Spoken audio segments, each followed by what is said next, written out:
안녕하세요. 박혜선입니다. 이번 시간에는 1장의 마지막으로 머신러닝의 주요 도전 과제에 대해서 알아보도록 하겠습니다. 먼저 충분하지 않은 양의 훈련 데이터입니다. 일반적으로 간단한 문제에서도 수천 개의 훈련 데이터가 필요합니다.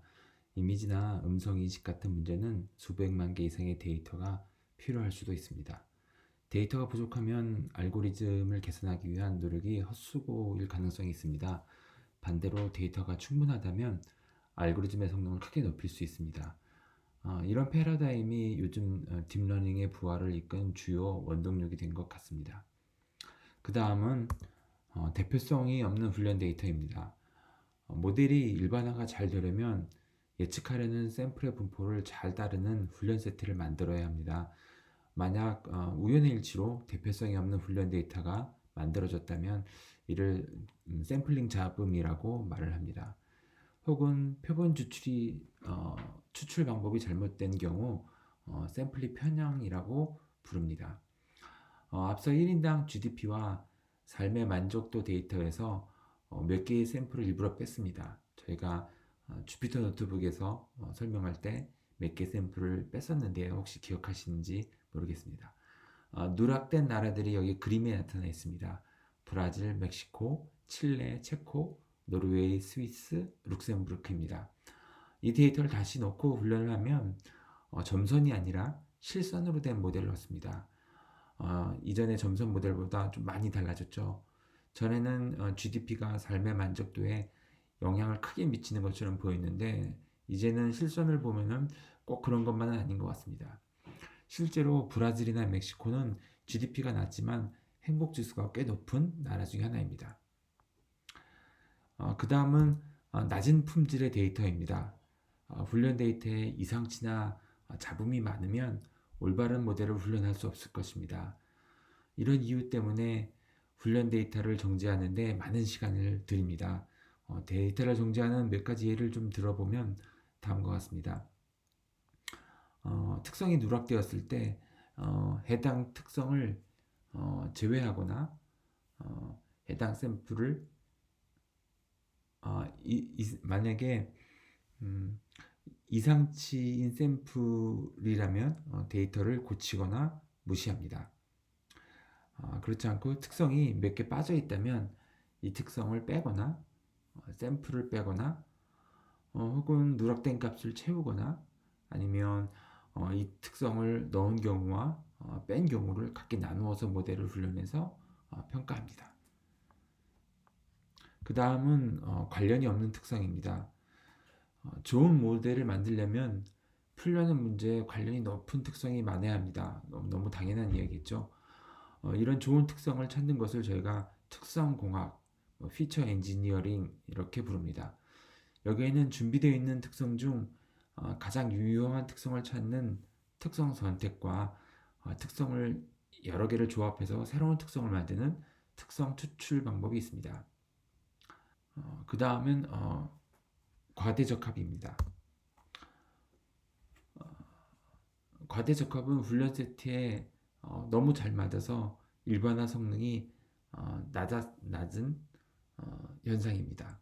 그래서 지금 그림을 보면 1인당 GDP와 삶의 만족도 데이터에 맞추기 위해서 그래프가 막 이리저리 구불구불 휘어진 것을 볼 수 있죠. 이 모델은 훈련 세트에 대해서 점수가 아마 높겠지만 일반성을 가지고 있다고 말하기는 좀 힘듭니다. 이런 복잡한 모델을 단순화해서 일반화 성능을 높이기 위해서 사용하는 방법 중 하나를 저희가 규제라고 부릅니다. 규제는 모델 파라미터에 제약을 가해서 좀 더 이 모델이 일반적인 거시적인 패턴을 따르도록 이렇게 만드는 방법입니다. 네, 과대적합의 반대는 과소적합입니다. 모델이 너무 단순해서 훈련 세트를 제대로 학습하지 못할 때 일어나는 현상이죠. 그래서 과소적합을 해결하는 방법은 과대적합과 반대로 하면 됩니다. 가령 모델 파라미터가 더 많은 강력한 모델을 사용하거나 아니면 특성공학으로 좋은 특성을 많이 찾아서 모델에 제공하거나 규제의 강도를 줄여서 훈련 세트에 조금 과대적합되도록 유도하는 방법이 있습니다. 모델을 훈련한 후에는 실제 서비스에 투입해서 모델이 얼마나 성능을 낼 수 있을지 알아야 합니다. 이런 일반화 성능을 올바르게 측정하기 위해서 훈련 세트와 테스트 세트로 나누는데요. 훈련 세트에서 모델을 훈련하고 테스트 세트에서 모델을 평가해서 일반화 성능을 예상합니다. 앞서 언급한 규제의 양을 제어하는 것과 같은 이런 옵션들을 저희가 하이퍼 파라미터라고 부릅니다. 하이퍼 파라미터는 모델이 학습하는 모델 파라미터가 아니라 우리가 사전에 모델에 지정해야 하는 파라미터들입니다. 따라서 파라미터를 이리저리 바꿔가면서 여러 개의 모델을 테스트해 봐야 되겠죠. 여러 개의 모델을 테스트 세트에서 평가하고 그 중에 제일 좋은 모델을 선택해야 할 것입니다. 그런데 이렇게 하면 모델을 테스트 세트에 맞춰서 훈련하는 효과가 간접적으로 생깁니다. 이 모델을 실전에 투입해서 테스트 세트만큼 성능이 나오지 않을 가능성이 굉장히 높습니다. 실전에 투입해서 얻을 수 있는 성능을 제대로 평가하려면 가능하면 테스트 세트를 사용하지 않고 마지막에 딱 한 번만 사용해서 일반화 성능을 측정해야 하는데요. 그럼 앞서 말씀드린 하이퍼 파라미터를 이리저리 바꿔가면서 하는 조정은 어떤 세트를 기준으로 할 수 있을까요? 이를 위해서 훈련 세트를 한 번 더 나누어서 검증 세트를 만듭니다. 훈련 세트에서 모델을 훈련하고 검증 세트에서 파라미터를 고르고 마지막에 최종 모델을 선택해서 테스트 세트로 일반화 성능을 측정합니다. 일부 이제 검증 세트를 개발 세트라고 부르기도 합니다. 네, 마지막으로 대량의 데이터를 손쉽게 얻기 위해서 실전과 좀 다른 데이터로 훈련 세트를 만드는 경우가 있습니다. 가령 아주 희귀한 꽃 이미지를 분류하는 모델을 만들려고 하는데요. 희귀하기 때문에 이런 꽃 이미지가 많지 않겠죠. 그래서 검색 엔진에서 여러 종류의 꽃 이미지를 다운받아서 훈련 세트로 사용하려고 합니다. 훈련 세트는 매우 커져서 모델에 풍부한 데이터를 제공해 줄 수 있지만 실제 이 꽃 이미지와랑은 좀 다르겠죠. 이럴 경우 일반화 성능을 올바르게 평가하려면 검증 세트에 이 희귀한 꽃 이미지를 좀 섞어 주어야 합니다. 이 검증 세트의 성능이 만약에 좀 낮게 나오면 과대적합인지 모델이 과대적합된 건지 혹은 희귀한 꽃 데이터가 검증 세트에 좀 들어갔기 때문에 생기는 문제인지 좀 알기 어렵습니다. 이를 위해서 훈련 개발 세트라는 것을 하나 더 만드는데요.